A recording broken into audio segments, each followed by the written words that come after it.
oyo bozali komona eza nango studio te kasi ezali nde centre hospitalier Rosiliae. Awi kaka ndenge bozali komona ndenge bakomi kasi tangu tokotaki na kati nde esika mitema na biso ezokaki lolenge ezaleli pona kobanda liboso ya centre de santé yango bino moko botala bosoto na ndenge ya kosakana te bassin ya bilamba ya salite botala etalage ya bakisi oyo bamai ya baperfusion basalelaka bongo laboratoire angaye somo tala molili nanu tomona makambo ya boye te tala baplateau basereng okokanisa tozali soki na mboka nini bongo botuna ngai nini bambetu eza nango kaka mibale mwana oyo pe aza maladi kasi eske akobika kaka na bakondition oyo nga nzela babongisa po nzela eza mabe neti bo bamama bauti bilanga bazonyoka mamusika makolo pwani nzela mabe nazopema ti nauti bilanga nazopema baba babongisela biso nzela eza mabe lokote kuna liboso mabulo makasi eza kuna bozali na province ya Congo Central na territoire ya Mbanza-Ngungu bazalaka vraiment na ba installation hygiénique ya malonga te ndenge bozali komona misusu kuna mwa basaki bakangisi liboke awa kutu batol elongwa longwa na yango c'est-à-dire soki ozali kosukola okoki pe kosolola na voisin majane papapi ozali boni eloko eza nango te bulu yekende kindoki kati na nkolo kanine ezali kan ya ba chef coutumier to ezali kan ya ba aveugle amoni ezali ya baveugle kosombele bakisi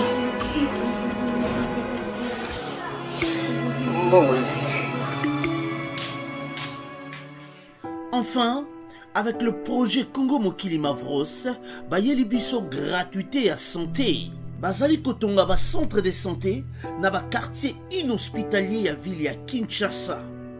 Nyonso ekozala ya ofele. Misala ebandi deja na Kindele pe na Maluku.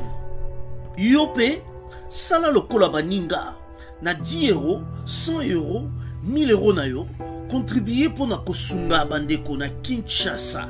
Tala na se ya video na description okomona lien ya cagnotte. Cliquez lien ya cagnotte et kofungolela page oyo. Cliquez na je contribue.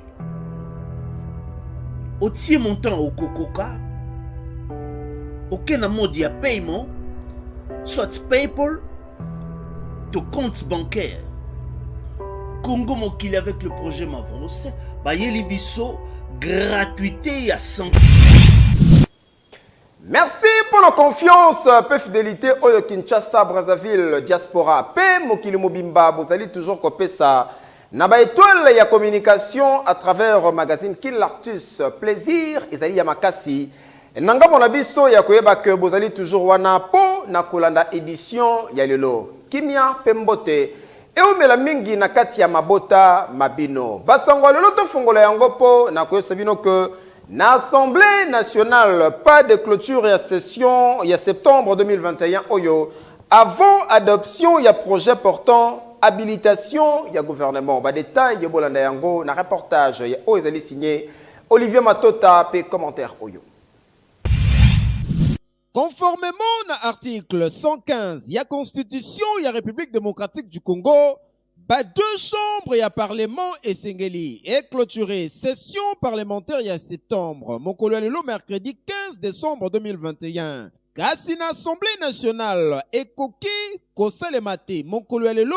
pour adoption, il y a projet, il y a loi d'habitation et ils allaient déjà sous examen à niveau, il y a commission PAJ. Na réaction na ye, Jean-Marc Kabound, Oyazali, premier vice-président, ya chambre basse, ya parlement, a précisé que na malobanaye que bako kite ko clôturer session mokolo lelo pendant que état de siège ezali bongo ko continuer session et sengeli continuer jusqu'à ce que bako voter loi d'habitation pour na ko libérer bango. Nyonso ezali ko dépendre nangonga pe na disponibilité ya gouvernement. Ba députés nationaux nanga mona bango ba déclara qui recevable mon lobi mardi. Projet ya loi portant habilitation ya gouvernement. ezalaki bongo renvoyé na commission politique administrative pe judiciaire PAJ na Mokuse pour na examen moko approfondi. Commission dirigée par le député André Mbata ezali ko disposer na 48 heures pour na ko déposer rapport ya travail ou ezali réalisé na bureau ya chambre basse ya parlement. Boyeba que projet d'habilitation en quelque sorte ezali procuration oyo parlement ezali ko pesa na gouvernement ya kotika la ko utiliser ba prorogation pe ya ko légiférer pendant moment oyo bazali na indisponibilité. Selon gouvernement ba matière concernée na projet oyo ezali bongo ya prorogation ya état de siège proclamé na ba province ya Ituri na Nord Kivu pe quelques accords ya prêt na ya crédit. Délai ya autorisation oyo ezali bongo ya 3 mois pendant lesquels ba élu ba kozala bongo na vacances parlementaires. Na Sénat botika to sabino que dépôt ya proposition ya loi portant création ya ba fonds souverain pe ya investissement stratégique congolais et selema kibongo mokolo ya lobby Olivier Matota azalaki wana pona compte ya magazine Kin Lartus ba détail ya bolanda yango na commentaire ya Chris TV Luntadila. Honorable sénateur Roli Lelo, Oyo Azali Bongo, sénateur Eli ya Congo Central, akendaki ko déposer proposition ya loi portant création ya fonds souverain et investissement stratégique congolaise. Mokolo ya lobby mardi 14 décembre 2021 na bureau ya chambre haute ya parlement. Boyebake projet de loi Oyo ezali pona kosunga population congolaise. Puis après avoir rempli ma formalité nyonso, honorable sénateur Rolile Lonzazi azangaki malobate alobaki boye na micro ya magazine Kin Lartis. Proposition ya Bibeko Oto Bengi création du fonds stratégique d'investissement congolais. Fonds to bengi yango na mukuse fonsic. Fonsic est la loi oyo ko permettre Mboka puisque déjà ya yambo chef de l'état muta prometa kiango tango pendant la discours na investiture alobela ba congolais puisque économie ya mboka akuta kiango na position moko mabe albaki pona ko bongo limbola mukie côté wana il faut to tia fond wana iko yango nde tambusaka mbongo esalaka mbongo pona ba génération ko ya et puis esimbaka économie locale na ba secteur oyo puisque le kamboto mona awa to utoza na covid tant covid ebetaki biso to lukaki to somba ba masque to somba ba hydrogel et consomme malheureusement na pays to zaki na production te to ko somba et pas bapaya pe bango pe baninga bazana ba problème moko net na problème wana ba il fallait ba nana ko servir bana ba mboka na bango bongo bazongela biso. Na occasion ya journée mondiale ya ba personnes vivant avec handicap boyeba que président ya Jack Asbel à la personne ya Patrick Congo a participé qui na mobange na cérémonie o eselema kikuna na jardin zoologique à Wanaville province ya Kinshasa. José Mboula Yazalaki wana pona compte ya magazine Kin Lartus nde a signé reportage et commentaire oyo.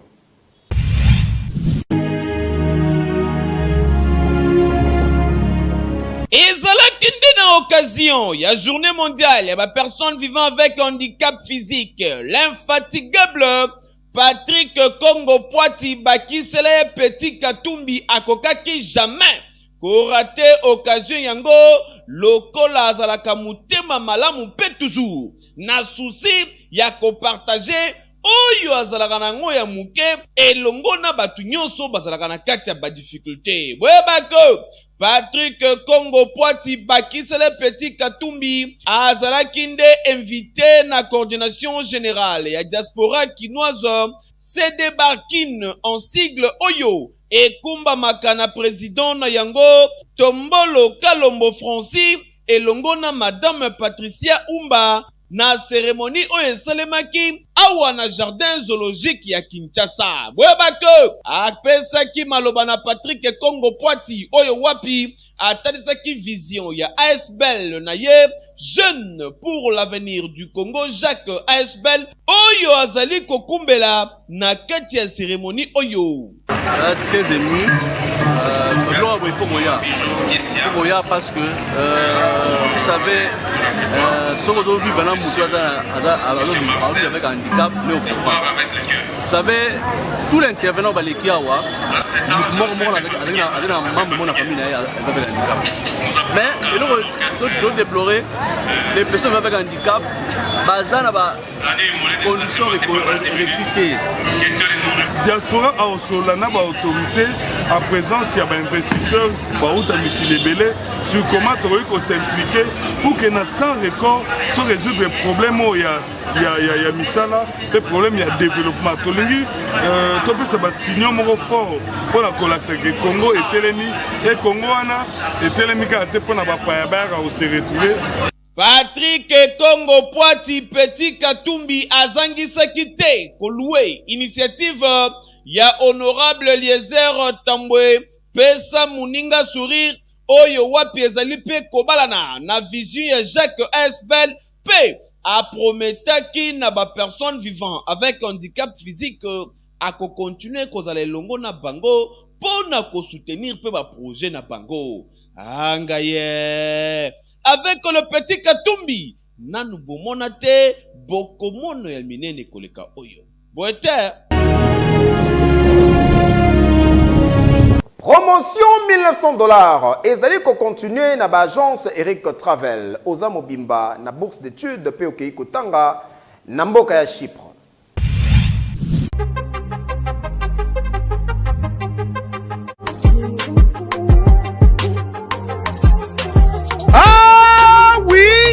Lelo na Kinshasa ezali possible peu facile ya kozwa bourse d'études bona kokende kotanga ya ofele partout oyo olingi na monde grâce ya bandeko ya agence de voyage Eric Travel numéro 1 na masolo ya voyage awa na RDC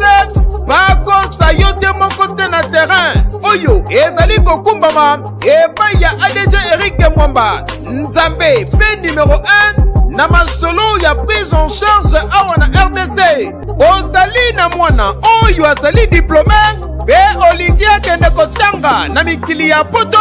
opportunité yango oyo epesameli bino agence de voyage Eric Travel ememeli bino ba bourse d'études ebele mpona kokende kotanga lokola na mboka ya Chypre na $1,900 ya pamba oza mobimba na bourse d'études complète oyo ba démarche ezali kaka kosala 5 jours ya pamba pe bazali kobeta yango dada okei kotanga ya ofele pendant cycle mobimba na ba université ya minene ya mboka ya Chypre. Bana Kinshasa bana Brazzaville tofongoli masolo ya ba bourse d'études donc eza possible lelo ozwa bourse ya Chypre oyo eza na $1,900 tosaleli ba dépense nyonso ba démarche nyonso tosaleli du début jusqu'à la fin ozwi visa avec la possibilité ya kodefa billet en crédit famille d'accueil déjà tobanda yango kala tokoti sikoyo na Chypre donc famille d'accueil eza mobimba toyambi yo à partir aéroport tologe yo makambo nyonso. Adresse okokuta biso na Liberté 11e rue industrielle le KINPP na commune ya Masina quartier sans fil en face ya robot roulage oyo esomi na Kimbuta na Matonge na commune ya Kalamu tozali no loin ya maison communale ya Kalamu pe na rond-point Kintambo magasin okokuta biso entre Facebook na WhatsApp oza mobimba poete. Croisement Yaba Avenue, Mont des Arts, na de la Libération ex 24 novembre, na commune Yagombe et commune État Yamabe. Ba chauffeur Baleli, na commentaire ya Elisabeth Kumbi, per reportage ya Olivier Matota. Malgré opération Kinshasa 0 trou o ezalaki lancé mikolo e uti koleka kasi banzele ezali toujours ko continuer ko beba awa na ville province ya Kinshasa ndeti awa tozali na avenue Mont des Arts pe avenue de la Libération ex 24 novembre na commune ya Gombe bino mobotala façon nzele ekomi na mabulu la ndenge ya kosakana te pe ekomi kopesa pasi po circulation ya mituka esalema malamu. Bon, opération balansaki ya komama mabulu wana eza malamu mais par rapport nde tomoni baokende nango ekende mwa malembe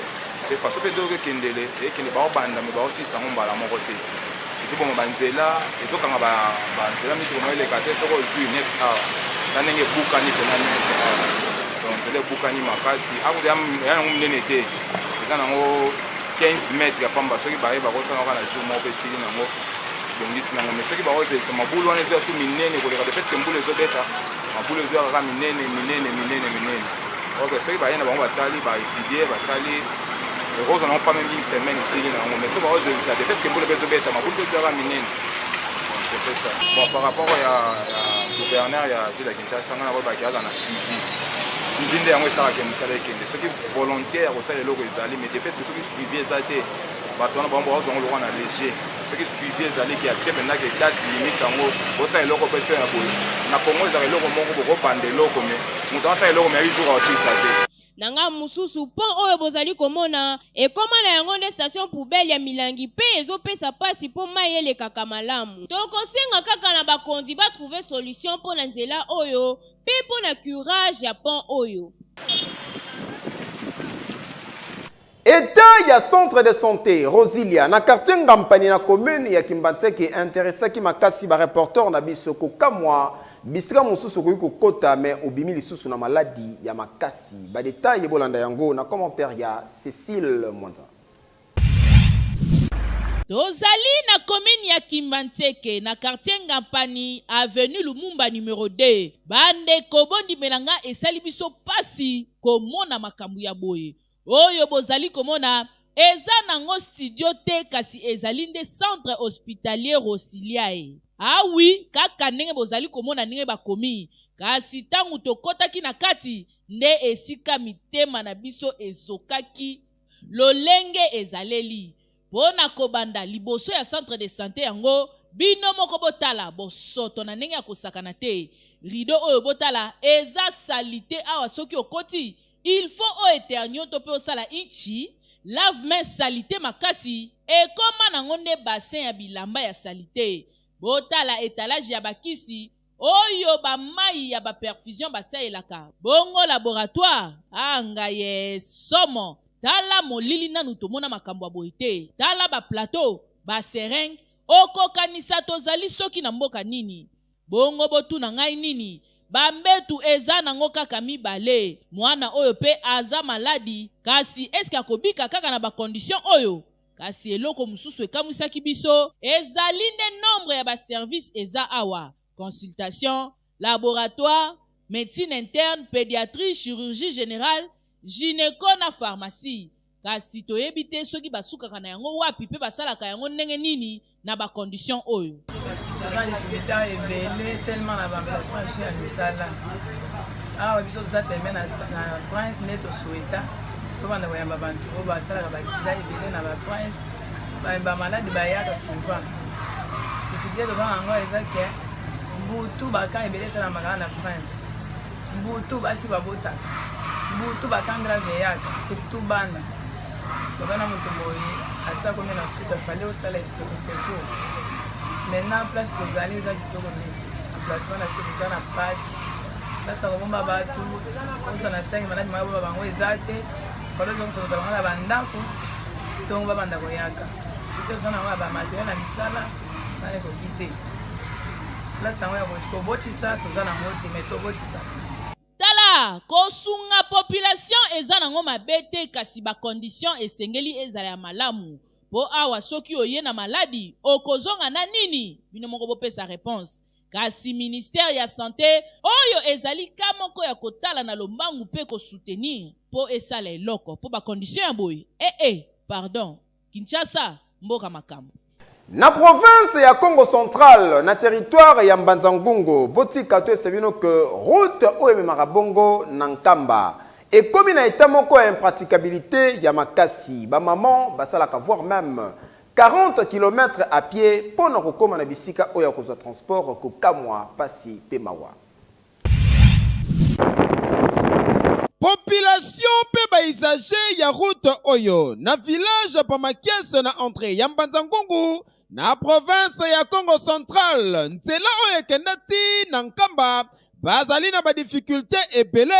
bazali kolela butu moi po eta ya nzela oyo ezali mabe makasi na ndenge ya nyama bokozwa ata ide te. Bino moko botala pasi pe mawa population ya kote oyo basalaka trajet ya milai oyo ekoki kozwa ata plus de 40 km à pied. Bo imagine pona kokende kotelema esika oyo ko permettre bango bazwa mituka to pe ba moto pona kobima ti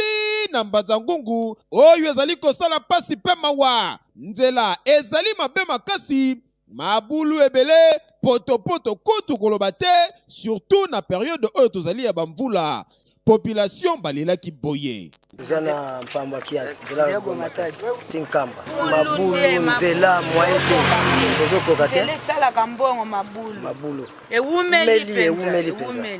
babongisa biso nzela po yango mutekotelaka biso mbongo noko biso biloko tinkamba makambo ebelebele nga nzela babongisa po nzela eza mabe neti bamama bauti bilanga bazonyoka mamusika makolo pwani nzela mabe nazopema ti nauti bilanga nazopema papa babongisela biso nzela eza mabe lokote kuna liboso mabulu makasi eza kuna. Susi ya population ya kote oyo ezali kaka bakonzi baye babongo kosalela bango nzela oyo ezonga malamu po circulation ezonga kosalema kitoko po selon information tozwaki route oyo ekenda tinkamba kasi ezali pe raccourci pona kokoma na luwozi. En tout cas soki bakonzi basali yango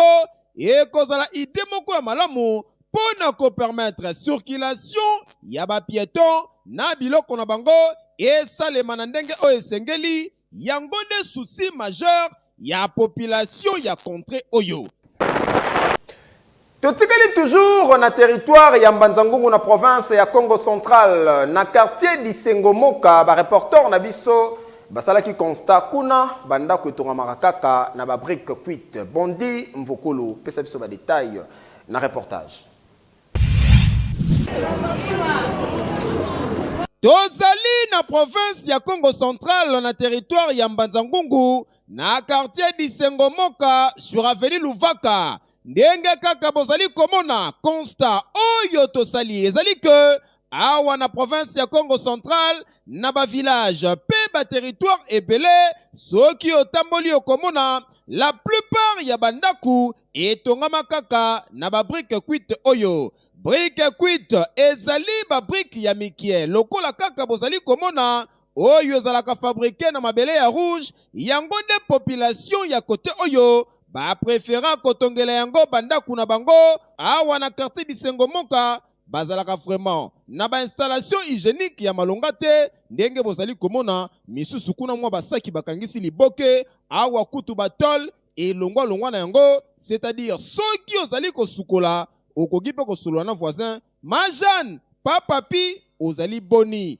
lisolo kolenga na kitoko abombi kaka nzoto mutu nyonso libanda pe ezali salite na ndenge ya kosakana te. Brique cuite na province ya Congo Central bondi melangai ke ezalaka na impact ya kosakana te po na ba ville mosusu lokwa na Kinshasa awa ba brique ezalaka toujours fabriqué na ciment. Boete Global Carpe Diem Service ezali wana à travers ba service na yango ebele pona ko faciliter bino obtention ya visa pona ko kende partout na monde. Sala bango confiance vous allez jamais déçu. Bana ya Kinshasa, Lubumbashi, pe Congo Brazzaville, na masolo etali obtention, assistance, coaching, pe facilitation ya visa. Tala Global Carpe Diem Service bazali bien qualifié, peu structuré, na ba vacation internationale, na oyo etali tourisme, pe éducation, bonne orientation ya ba démarche na bino. Orefaka kotanga na mikili ya poto, yeba ke ba bourse d'études et soponi ebele na ba mboka lokola Chypre na $1950 ya pamba dans 10 jours coup sûr. Inscription ezali kosalema ya ofele kotanga na États-Unis d'Amérique na $2500 payable en deux tranches dans 30 jours. Ozui visa na yo ba bourse d'études totale pour na Égypte ezali. Premièrement, je dis un grand merci à GCDS. Vu mon visa na nga yango mpona Chypre. Merci mingi na GCDS na ndenge bafuyenga visa na ngai nayaki napesi bango dossier na humanité mpe na juan donc nabengele bango kaka bato mpe baya po awa eza un peu inflamme pesi agence DGS merci na oasaleli ngai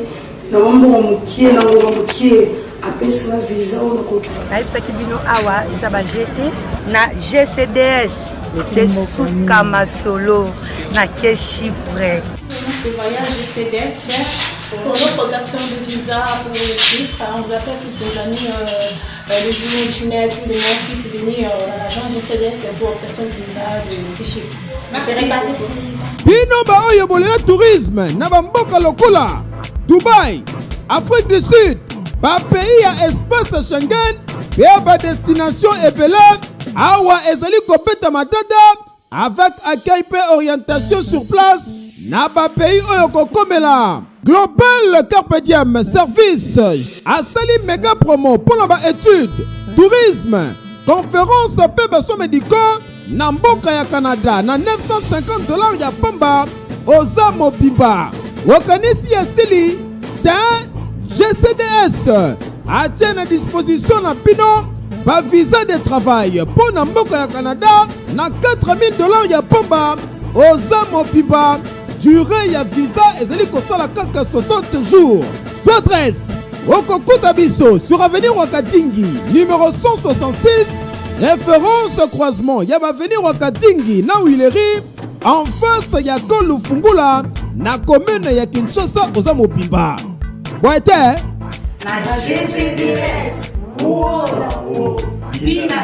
Le 15 décembre, Yamboula Nyonso, République démocratique du Congo, et fêtaka journée Yarumba. Kasiboye bake,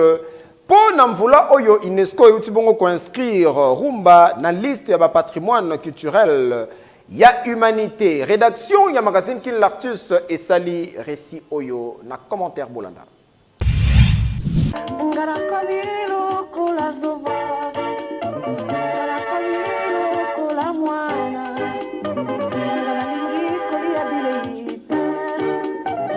Décembre ya chaque année ezalaka célébrer lokola fête ya rumba bipai wapi esengeli boyeba ke ba première note ya rumba na Afrique depuis 16e siècle na royaume Congo epai wapi bazalaki ko pratiquer danse moko ya nombril contre nombril mutolo oyo tobengaka mikolo oyo na lingala c'est-à-dire collet serré. Rumba ezali passion partagée epai ya ba congolais oyo ezali kosangisa ba domaine nyonso ya vie nationale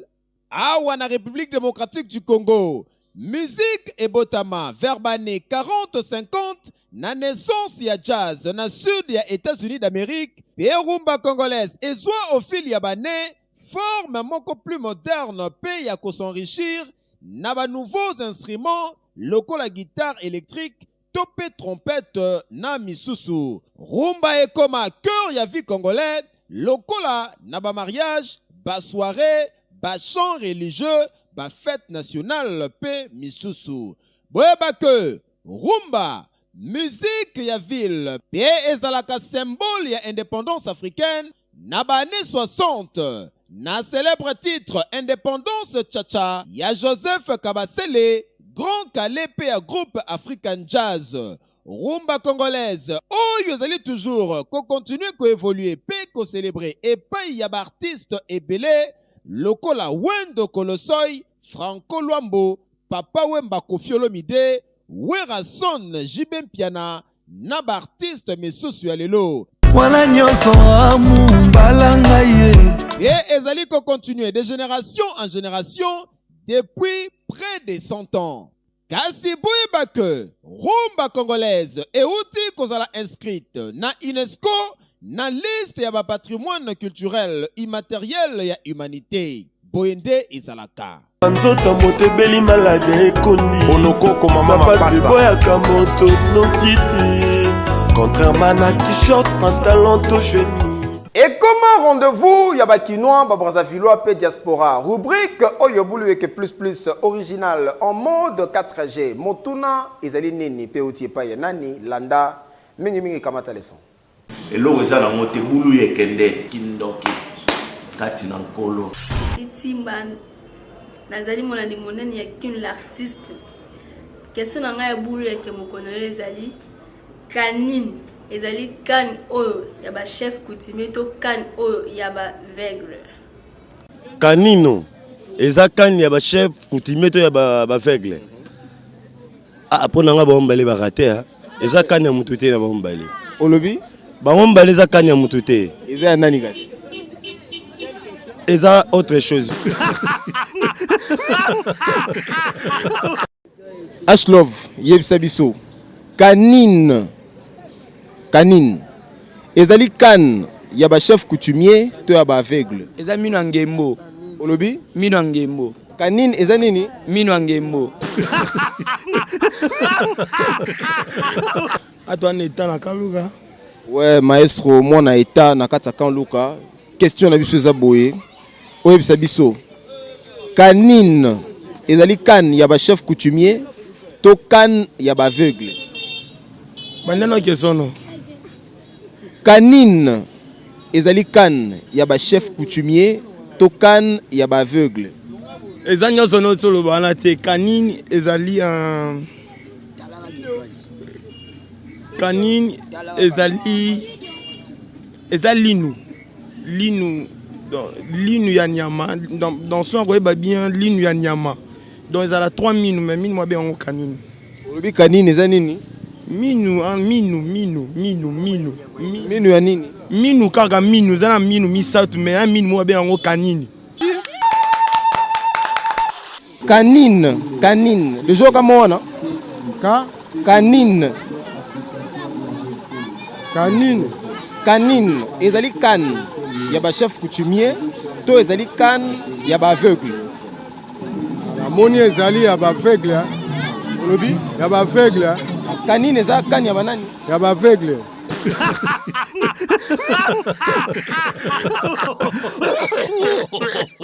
Boulou que plus ne tombera jamais, ça c'est l'original, parole du maître, ça parle plus trop. Quand on connaît, on connaît. Et quand on ne connaît pas, on apprend, parole du jeune maître. Boseki na bandaku bokangami bapanzi stylo na carnet po na konote bonne réponse bokanga pe bosimba yango malamu ke kanine ezali kaka linu o ezalaka bongo ya songe ezalaka likolo pe na se permettraka mutu kokata biloko to pe misuni linu wana ezalaka songe ezalaka epai ya mutu to pe epai ya nyama babengaka yango kanine na banti bo comprendre pe Bozu le son, tokomi na suka ya présentation ya magazine na bino ya mokolo lelo kasi tozali bongo na ba page rose oyo. Joyeux anniversaire epai ya Kevin Mananga oya botama lelo. Nzambe azala na yo mingi na buji moko oyo. Obakisi na bomo ina yonde ko Kevin Mananga que du bonheur. To souhaiter lisusu ba joyeux anniversaire epai ya Ruth Boyeka oyo pe botama lelo. Nzambe azala na yo mingi na bujimoko oyo bakisi na bomo na yondeko Ruth Boyeka que du bonheur awande na komi na suka merci na confiance et fidélité vous allez toujours kopesa na ba étoile ya communication boyete